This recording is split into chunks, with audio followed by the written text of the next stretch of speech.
Postal ব্যালটে পক্ষপাতের অভিযোগ সহ ৩টি ইস্যুতে আজও দ্বিতীয় দিনের মতো নির্বাচন কমিশনের প্রধান কার্যালয় ঘেরাওয়ের কর্মসূচি পালন করছেন ছাত্রদলের নেতাকর্মীরা। বেলা 11:30টা থেকে এই কর্মসূচি পালন করে তারা। ইসির প্রধান ফটকের সামনে আইনশৃঙ্খলা রক্ষাকারী বাহিনীর সদস্যরা ব্যারিকেড দিয়ে রেখেছেন। ব্যারিকেডের সামনের সড়ক আটকে অবস্থান নিয়েছেন ছাত্রদলের নেতাকর্মীরা। তারা দাবির পক্ষে স্লোগান দিচ্ছেন। তারা বলছেন, দাবি আদায় না হওয়া পর্যন্ত এই কর্মসূচি চালিয়ে যাবেন। এর আগে রোববার বেলা 11টা থেকে রাত প্রায় 8টা পর্যন্ত রাজধানীর আগারগাঁওয়ে ইসির সামনে ছাত্রদলের নেতাকর্মীরা অবস্থান নিয়ে একই কর্মসূচি পালন করেন। স্বৈরাচার থেকে যা শিখেছেন তা থেকে বের হয়ে আসুন, এখনো বুঝার সময় আছে।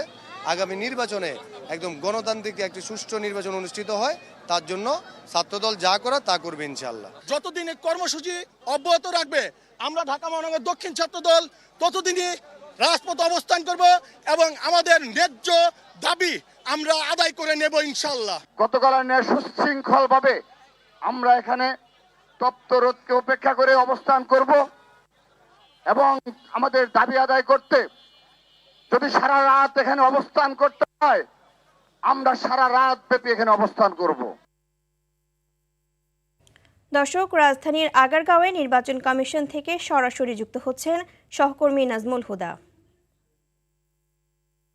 নাজমুল, ছাত্রদলের আন্দোলনের সর্বশেষ কি তথ্য রয়েছে আপনার কাছে জানাবেন?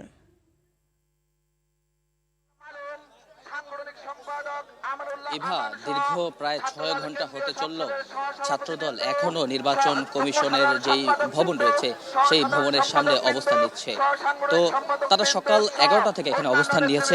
এখন পর্যন্ত তারা এই জায়গাটিতে রয়েছে এবং এখানে ছাত্রদলের যারা কেন্দ্রীয় নেতৃবৃন্দ রয়েছেন তারা একের পর এক তারা বিভিন্ন বক্তব্য দিচ্ছেন এবং তাদের এই বক্তব্যের বড় একটা অংশ জুড়েই পোস্টাল ব্যালট নিয়ে যে অনিয়মের অভিযোগ তারা করছেন বলছেন। পাশাপাশি সাকসু নির্বাচন নিয়েও তারা কথা বলেছেন। যদিও ইতিমধ্যে একটি হাইকোর্টের রায় হয়েছে, 4 সপ্তাহের জন্য সাকসু নির্বাচন স্থগিতের কথা বলা হয়েছে। তো এই বিষয়গুলো নিয়ে আমরা ছাত্রদলের কেন্দ্রীয় সভাপতি রাকিবুল ইসলাম রাকিব এবং সাধারণ সম্পাদক নাসিরউদ্দিনের সঙ্গে কথা বলেছি। তবে এই বিষয়টি নিয়ে এখনো পর্যন্ত তারা কি সিদ্ধান্ত নেবেন, যে তারা নির্বাচন কমিশন ঘেরাও কর্মসূচিতে এখনো থাকবেন নাকি তারা সেখান থেকে সরে আসবেন সেই বিষয়টি আমাদেরকে জানানো হয়নি। তবে কিছুক্ষণ পরে তারা সংবাদ সম্মেলন করবেন। সংবাদ সম্মেলন করে তারা তাদের যেই পরবর্তী কর্মসূচি সেটি ঘোষণা দিবেন।